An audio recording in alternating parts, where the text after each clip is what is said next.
Што, калі самае вядомае ўваскрасенне ў гісторыі, паўстанне Лазара з магілы першапачаткова задумвалася зусім не як перамога над біялагічнай смерцю, хутчэй як інструкцыя па тым, як перастаць быць эгаістам, Сардэчна запрашаем на наш аналітычны дыялог. дзе мы усебакава даследуем складаныя ідэі і, ведаеце, шукаем ісціну праз сутыкненне розных перспектыў. Дакладна. Сёння мы паглыбляемся ў вельмі правакацыйны матэрыял. Гэта каментары вядомай тэалагіні Мары Наэль Табю, якія былі апублікаваны ў блогу Тіеры Жаласа. Гэты блог, дарэчы, прысвечаны хрысціянству і філасофіі свабоды. І тэма сапраўды прымушае нас, пераглядзець саму сутнасць таго, што наогул значыць вызваленне. Цэнтральнае пытанне сёння гучыць так: ці з'яўляецца ўваскрасенне ў першую чаргу метафорай духоўнага вызвалення чалавека ад власнага эга, такім духоўным абуджэннем тут і цяпер? Альбо гэта ўсё ж такі фундаментальная гістарычная эвалюцыя, якая непазбежна патрабуе літаральнай перамогі над фізычнай смерцю.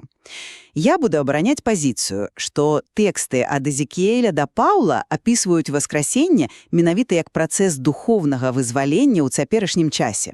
Гэта такі радыкальны пераход ад эгацэнтрызму да сапраўднай любові.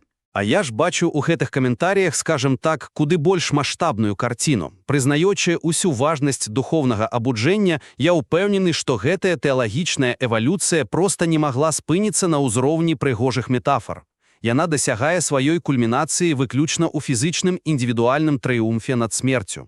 Давайте пачнем з базы, з таго, як Табю расшыфроўвае пасланне да рымлянам.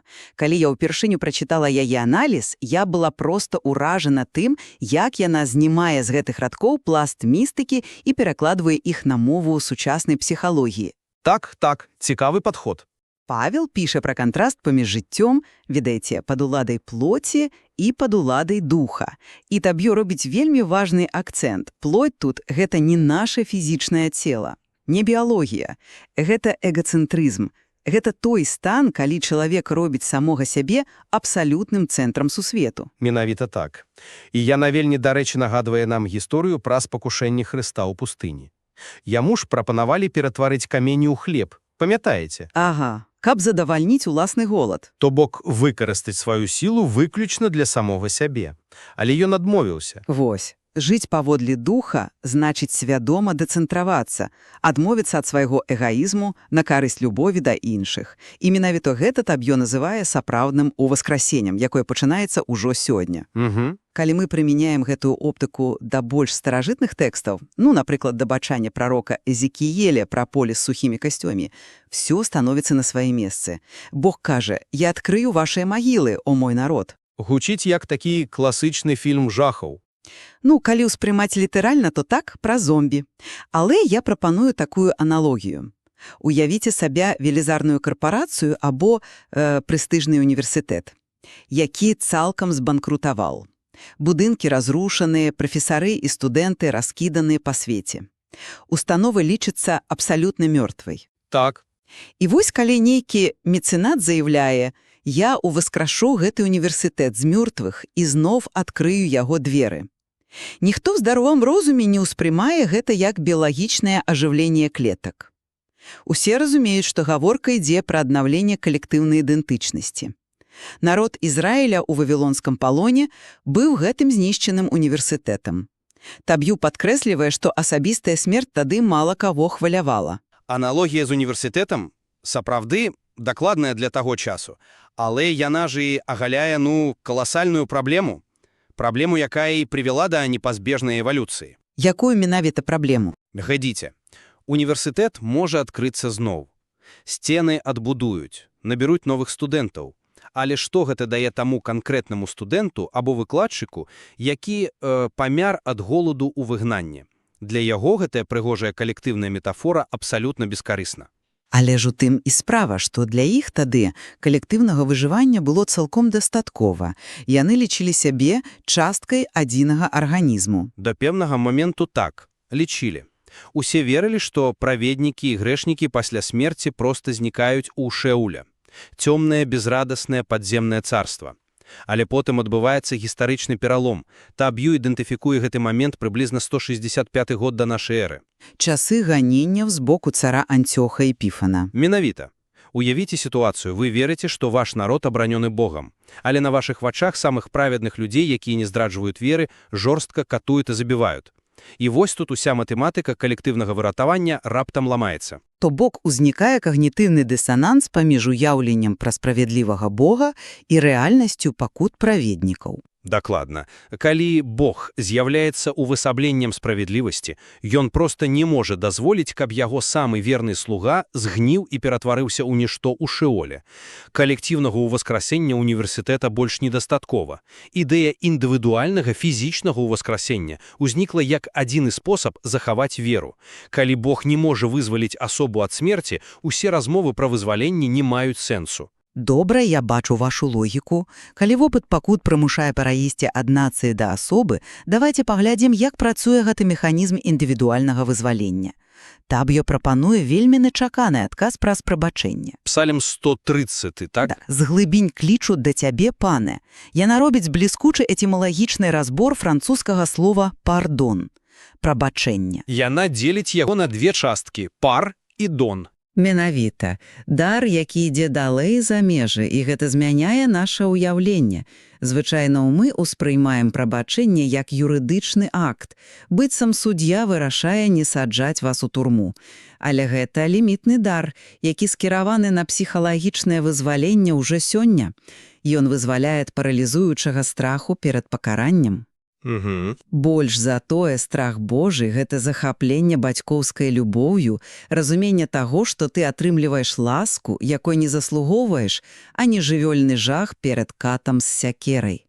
Прабачэнне дазваляе нам парастаць быць плоццю, пра якую казаў Павел, і пачаць любіць іншых. Гэта і ёсць уваскрасенне пры жыцці. Слухайте, вы описываете это так, быццам прабачэнне гэта нейкі прасунуты сеанс псіхатэрапіі, альбо этычны компас для грамадства. Але, калі мы прасочым задумкай табі, это зусім не так. Прабачэнне ў біблейскім сэнсе – это радыкальнае анталагічнае ўмяшанне звонку. Яно ламае саму структуру рэчаіснасці. І ў чым жа яго радыкальнасць, калі не ў трансфармацыі свядомасці? У ініцыятыве і ў абсалютнай уладзе паглядзіце на прыклады бацька блуднага сына з Евангелія. Бяжыць насустрач, каб дараваць яшчэ да таго, як сын паспеў адкрыць рот. Або словы Хрыста на крыжы «Ойча, прабачым, бо не ведаюць, што робляць». Ён кажа гэта, калі каты забіваюць цвікі ў яго рукі. Так, гэта моцны прыклад. Гэта дэманстрацыя суверэннай улады Бога над злом і смерцю. Гэта не спроба дапамагчы чалавеку лепш сябе адчуваць псіхалагічна, гэта ратавальная аперацыя з боку сілы, перад якою нават смерць не выстаіць. Але пачакайце, давайце тады паглядзім, як гэтая абсалютная ўлада праяўляецца на практыцы ў гісторыі з Лазарам. Калі ўмяшанне сапраўды накірована на фізічную перамогу, то чаму лексіка табю такая асцярожная? Яна ж наўмысна настойвае на тым, каб называць гэта выключна абуджэннем Лазара, а не ўваскрэсэннем. Ну, тэалагічна кажучы, Лазар не атрымаў канчатковага праслаўленага цела. Вось-вось. Ён атрымаў толькі, як яна піша, дадатак да зямнога жыцця. Яму націснулі на паўзу, вярнулі да сям'і, але потым ён усё роўна пастареў і памёр зноў. Таму сутнасць не ў біялагічнай рэанімацыі. Галоўнае дзейства ў дыялогу паміж Ісусам і Мартай. Дзе яна кажа пра апошні дзень. Так, яна ўспрымае ўваскрасенне як далёкую падэю. І што робіць Хрыстос? Ён кардынальна змяняе парадыгму. Кажа, я ёсць уваскрасенне і жыццё. Ён пераносіць фокус на жывую веру ў цяперашнім часе.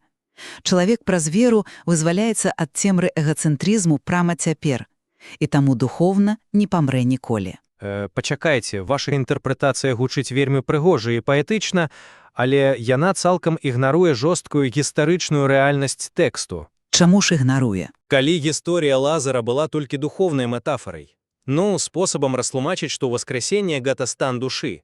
Чаму тады менавіта гэты акт стаў прамым смяртотным прысудам для Ісуса? Фарысеі вырашылі забіць яго не за філасофскія гутаркі аб дэцэнтралізацыі эга. Яны спужаліся яго ўплыву на натоўп. Ён быў пагрозай іх статусу. Хвіліначку. Яны спужаліся таму, што ўбачылі літаральную дэманстрацыю ўлады над фізычнай смерцю. Сястра кажа, ужо смярдзіць, бо 4 дні ў магіле. Гэты маркер гніення цела, біялогія ў самым непрыемным праяўленні. І калі мёртвы чалавек выйшаў на святло фізычнасць, гэтага цуда была абсалютна неабходнай. Без яе все слова пра духовнае вызваленне былі б проста пустой ідэалогіяй. Ён даказаў, што ён гаспадар жыцця. І заплаціў за гэта уласным жыццём. Гэты парадокс сапраўды цэнтральны нерв Евангелія. Але ж давайце вернемся да матывацыі Хрыста перед судам. Ён кажа: «Гэтая хвароба не на смерць, а дзеля славы Божае». Таг'ю тлумачыць, што слава Божая становіцца бачнай толькі тады, калі чалавек здымае з вачэй цёмныя акуляры недаверу і страху. Згоден. Каб убачыць славу ў фізычным цудзе, патрэбны духовны зрок. Але паглядзіце, што адбываецца. Фізычны факт відавочны для ўсіх. Лазар выйшаў. Але ці ўбачылі прысутныя гэтую славу Божую? Не. Фарысеі ўбачылі палітычную пагрозу і чалавека, які можа справакаваць рымлян. Гэта найлепшы доказ маей пазіцыі. Фізычны цуд сам па сабе не ратуе. Ну, вядома, не ратуе аўтаматычна. Ён не выратаваў фарысеяў ад іх уласнай духовнай смерці. Калі чалавек не адчуў таго самага безумоўнага прабачэння, якое вызваляе ад эгаізму, ніякая дэманстрацыя ўлады над біялогіяй яго не зменіць. Галоўнае поле бітвы – гэта свядомасць чалавека. Я цалком згоден, што фізычныя факты не дзейнічаюць магічным чынам на закрытае сэрца. Але ж сляпая рэакцыя натоўпу не адмяняе аб'ектыўнай неабходнасці самога факту. Мы не можам звесці ўсё толькі да стану свядомасці. Чаму не можам? Таму што эвалюцыя, пра якую мы гаварылі, ад Эзекіеля да таго параломнага 165 года да нашай эры, крок за крокам ізраільцяне разумелі, што Бог падыходзіць да галоўнага ворага. Гісторыя Лазара – гэта фізычны анонс. Трэйлер таго самага канчатковага ўваскрасення.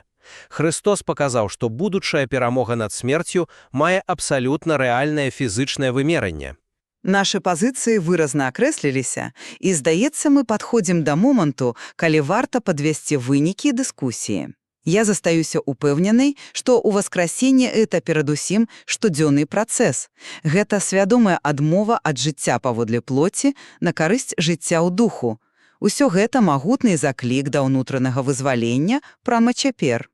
А я хацеў бы яшчэ раз падкрэсліць, што без абяцання літаральнай фізічнай перамогі над смерцю канцэпцыя Божага выратавання застаецца бездапаможнай.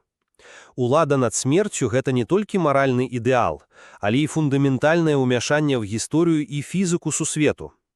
І ўсё ж мы з вамі сустракаемся в адном вельмі важным пункце. Дэвіс Блогац ережалася – гэта словы Францыска Сальскага. Нічаго сілай, усё з любов'ю. Наша дыскусія паказвае, што асноўны мотыў гэтых тэкстаў нязменны – Бог безупынна шукае спосабы вызваліць чалавека. Ад любых формаў рабства. Абсалютна. Ці то вызваленне ад духовнага палона эгаізму, ці то разрыв фізічных ланцугоў біялагічнай смерці. Гэта заўсёды радыкальнае ўмяшанне любові, элементы адной вялікай мазаікі вызвалення. Такім чынам, незалежна ад таго, ці з'яўляецца сёння вашай магілай ваш уласны эгацэнтрызм, ці мы гаворым пра літаральны канец зямнога шляху, выклік тэкстаў застаецца надзвычайна актуальным. Насколькі мы гатовы зняць акуляры падазронасці і прыняць гэтае вызваленне? Адказ, як заўсёды, застаецца за кожным з вас. Працягвайце чытаць, думаць і шукаць уласныя адказы. Гэта быў аналітычны дыялог. Да сустрэчы!